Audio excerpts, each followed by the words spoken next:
Chapter 2 constitution of criminal courts and offices. कल हम लोगों ने डील किया था सेक्शन 6, 7, 8, 9 तक हो गया था। ठीक, आज जो है सेक्शन 10 स्टार्ट करेंगे। सेक्शन 10, 11, 12 और 13 आज डील करेंगे। सेक्शन 10 बात करता है सहायक सेशन न्यायाधीशों का अधीनस्थ होना, subordination of assistant session जजेज, subordination of assistant sessions जजेज। ठीक, 10 में आपकी टोटल 3 उपधाराएं हैं। धारा 10 में 3 उपधाराओं का वर्णन किया गया है। एक एक करके इसको समझेंगे।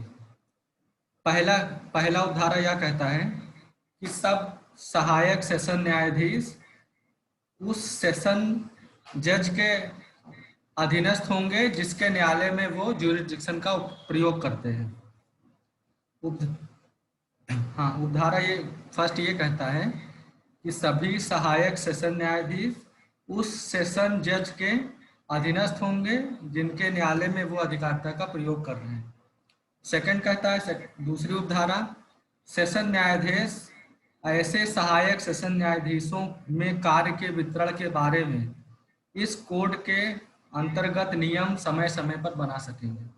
यानी जो सेशन न्यायाधीश महोदय होंगे वो सहायक सेशन न्यायाधीश में कार्य के वितरण कैसे करना है, कार्यों का वितरण कैसे डिवाइड करना है, इसके बारे में समय समय पर नियम वो बना सकते हैं।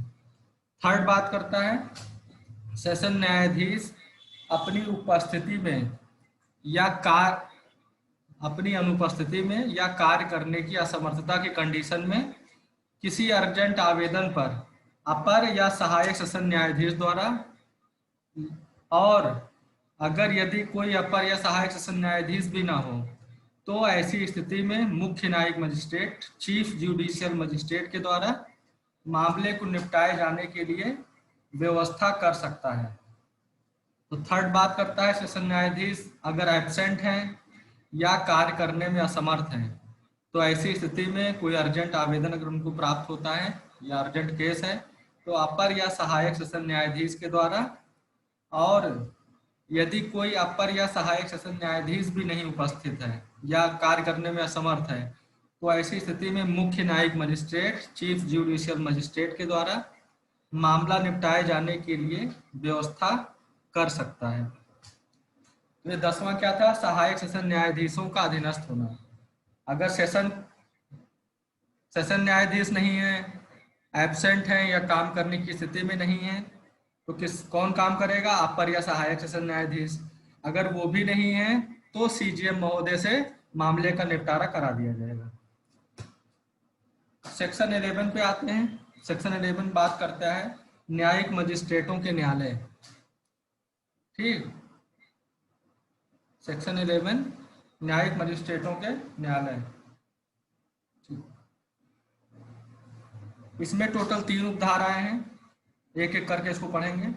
पहला, प्रत्येक जिले में प्रथम वर्ग और द्वितीय वर्ग न्यायिक मजिस्ट्रेटों के इतने न्यायालय ऐसे स्थानों में स्थापित किए जाएंगे और जो राज्य सरकार उच्च न्यायालय से परामर्श के पश्चात अधिसूचना द्वारा निर्दिष्ट कर देगा। जितने भी जिले हैं प्रत्येक जिले में प्रथम वर्ग न्यायिक मजिस्ट्रेट के न्यायालय और द्वितीय वर्ग न्यायिक मजिस्ट्रेट के न्यायालय ऐसे स्थानों पर स्थापित किए जाएंगे। और कितने स्थापित करने हैं, ये राज्य सरकार हाई कोर्ट से परामर्श करने के पश्चात उसको लिस्टेड कर देगी कि जिले वाइज किस जिले में इतने फर्स्ट क्लास न्यायिक मजिस्ट्रेट के न्यायालय होंगे या सेकंड क्लास न्यायिक मजिस्ट्रेट के न्यायालय होंगे। उसको अधिसूचना के द्वारा लिख दिया जाएगा, लिस्टेड कर दिया जाएगा। ठीक, इसी में सेकंड पॉइंट कहता है कि ऐसे न्यायालयों के अधिकारी उच्च न्यायालय द्वारा नियुक्त किए जाएंगे। यानी कोर्ट में जो जज होंगे उनका अपॉइंटमेंट कौन करेगा, हाई कोर्ट। ऐसे न्यायालयों के पीठासीन अधिकारी मतलब जो कोर्ट में बैठता है, जो न्यायाधीश हैं वो अपने कोर्ट का क्या होता है, पीठासीन अधिकारी होता है। ऐसे न्यायालयों के पीठासीन अधिकारी उच्च न्यायालय द्वारा नियुक्त किए जाएंगे। आखिरी सब क्लॉज थर्ड कहता है उच्च न्यायालय जब कभी उसे यह आवश्यक प्रतीत होता है किसी सिविल न्यायालय में न्यायाधीश के रूप में कार्यरत राज्य की न्यायिक सेवा के किसी सदस्य को प्रथम वर्ग या द्वितीय वर्ग मजिस्ट्रेट की शक्तियां प्रदान कर सकता है। हाँ, सीआरपीसी किसकी बात करता है? क्रिमिनल मैटर्स की। लेकिन जो पॉइंट थर्ड इसका कह रहा है कि अगर हाईकोर्ट को आवश्यक प्रतीत होता है तो वह किसी सिविल न्यायालय में न्यायाधीश के रूप में कार्यरत किसी जज को, किसी मेंबर को प्रथम वर्ग या द्वितीय वर्ग मजिस्ट्रेट की शक्तियां प्रदान कर सकता है। ठीक, अब इसको ऐसे समझते हैं, जैसे न्यायालय राज्य सरकार द्वारा उच्च न्यायालय के परामर्श से स्थापित किए जाएंगे। यानी कोर्ट, हाई कोर्ट से कौन डिस्कस करेगा? State government.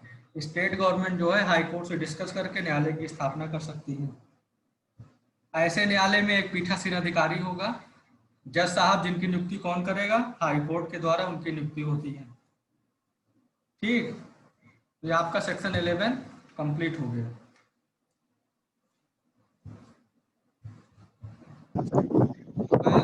मुख्य न्यायिक मजिस्ट्रेट और अपर मुख्य न्यायिक magistrate, chief judicial magistrate and additional chief judicial magistrate. Section 12, section 12 क्या कहता है? सेक्शन 12 में टोटल 3 उपधाराएं हैं। पहला, हाईकोर्ट प्रत्येक जिले में एक प्रथम वर्ग न्यायिक मजिस्ट्रेट को मुख्य न्यायिक मजिस्ट्रेट नियुक्त करेगा। ठीक, हाईकोर्ट हर एक जिले में एक प्रथम वर्ग न्यायिक मजिस्ट्रेट को मुख्य न्यायिक मजिस्ट्रेट नियुक्त कर देगा। कौन नियुक्त करेगा? किसके पास पावर है? हाईकोर्ट के पास। हाईकोर्ट के पास नियुक्ति भी हाईकोर्ट करेगा, और कोई अगर कंडीशन ऐसी आती है कि टर्मिनेशन करना है तो वो भी हाईकोर्ट के द्वारा ही किया जाएगा। सेकंड कहता है, हाईकोर्ट किसी प्रथम वर्ग न्यायिक मजिस्ट्रेट को अपर मुख्य न्यायिक मजिस्ट्रेट नियुक्त कर सकता है। सेकंड क्लॉज बात करता है अपर मुख्य न्यायिक मजिस्ट्रेट की। इनकी भी नियुक्ति कौन करेगा? उच्च न्यायालय, हाईकोर्ट के माध्यम से, हाईकोर्ट के द्वारा अपर मुख्य न्यायिक मजिस्ट्रेट साहब की भी नियुक्ति की जाएगी। ठीक, और अपर मुख्य न्यायाधीश को मुख्य न्यायिक मजिस्ट्रेट की सभी शक्तियां जो हाईकोर्ट निर्देश दे देगी, वो सारी पावर उनको अपर मुख्य न्यायिक मजिस्ट्रेट महोदय को मिल जाएगी। तो अपर मुख्य न्यायिक मजिस्ट्रेट की नियुक्ति कौन करेगा? हाईकोर्ट। हाँ, और मुख्य न्यायिक मजिस्ट्रेट की भी नियुक्ति हाईकोर्ट ही करेगा। ठीक, अब थर्ड है, थर्ड में 2 खंड है, थर्ड में का और थर्ड में खा। थर्ड का ये कहता है कि उच्च न्यायालय आवश्यकता के अनुसार किसी उपखंड में किसी प्रथम वर्ग न्यायिक मजिस्ट्रेट को उपखंड न्यायिक मजिस्ट्रेट के रूप में नियुक्त कर सकता है। यानी हाईकोर्ट को अगर आवश्यकता महसूस होती है तो वो किसी उपखंड के लिए किसी प्रथम वर्ग न्यायिक मजिस्ट्रेट को उपखंड न्यायिक मजिस्ट्रेट भी नियुक्त कर सकता है। ठीक है, इसी में बी कहता है कि प्रत्येक उपखंड न्यायिक मजिस्ट्रेट को चीफ जुडिशियल मजिस्ट्रेट के साधारण नियंत्रण के अधीन रहते हुए न्यायिक मजिस्ट्रेटों के काम पर पर्यवेक्षण और नियंत्रण की ऐसी सभी शक्तियां होंगी जैसा उच्च न्यायालय साधारण या विशेष आदेश के द्वारा विनिर्दिष्ट करेगा और वह उनका प्रयोग करेगा। तो अपर मुख्य न्यायिक मजिस्ट्रेट किसके सुपरविजन और अंडर कंट्रोल में काम करेंगे? नहीं, मुख्य न्यायिक मजिस्ट्रेट की। ठीक, हाँ, प्रत्येक उपखंड जितने सब डिवीजन होंगे न्यायिक मजिस्ट्रेट को मुख्य न्यायिक मजिस्ट्रेट के साधारण नियंत्रण के अधीन रहते हुए, जनरल कंट्रोल के अधीन रहते हुए उपखंड में न्यायिक मजिस्ट्रेटों के काम पर पर्यवेक्षण मतलब सुपरविजन और नियंत्रण मतलब कंट्रोल की ऐसी सभी शक्तियां होंगी जो उच्च न्यायालय डिसाइड करेगा। ठीक, ये हो गया 12। कुछ समझ में ना आया हो तो बताएं। ठीक, तो एक बार इसका रिवीजन करते हैं। 10, 11, 12। 10 में कुछ ना समझ में आया हो, सेक्शन 10। सेक्शन 10 आ गया ना क्लियर? इससे पहले की जो दो क्लासें हुई थी, इंट्रोडक्शन ऑफ सीआरपीसी, उसमें कहीं कोई कंफ्यूजन हो?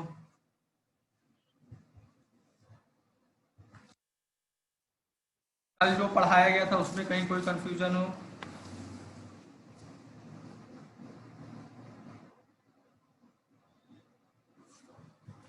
तो चैप्टर टू में सेक्शन हमारा 12 तक कंप्लीट हो गया है। चैप्टर 2 क्या कहता है? भारतीय दंड संहिता, दंड प्रक्रिया संहिता का जो अध्याय 2 है वो बात करता है दंड न्यायालयों और कार्यालयों का गठन, constitution of criminal courts and officer. ये आपका लॉन्ग में आएगा 15 नंबर में, और इसी में से 2-4 क्वेश्चन आपके शॉर्ट क्वेश्चन में भी बनेंगे 4 नंबर में।